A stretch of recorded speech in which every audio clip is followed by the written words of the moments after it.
tackle to you about products of binomial. But first, we will introduce to you about what is binomial. A binomial is a polynomial consists of two terms. An example of that is 5x plus 2. 1, 2. This is two terms. So this is an example of binomial. Multiplying two binomials, we will use FOIL method. F-O-I-L. So FOIL. F stands for first term.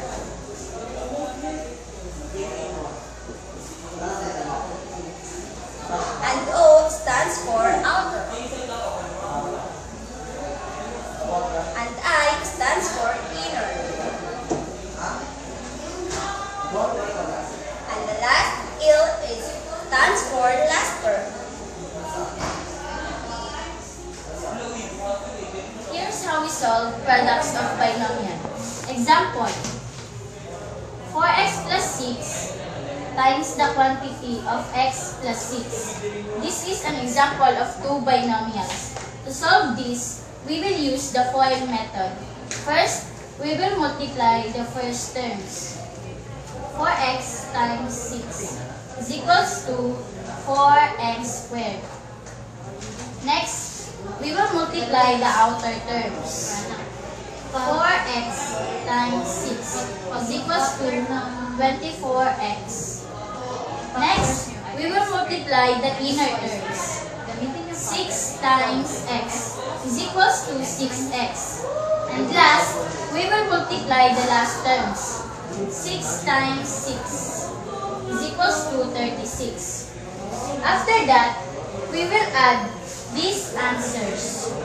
4x squared plus 24x plus 6x plus 36.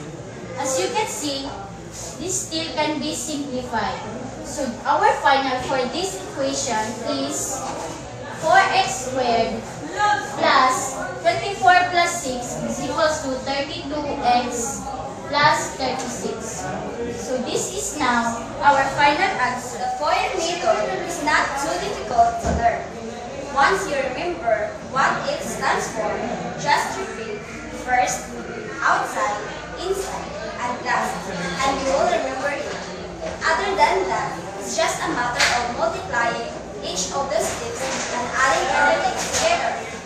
Even if the numbers are really ugly with the fractions and negative signs, just follow the steps and the method will work.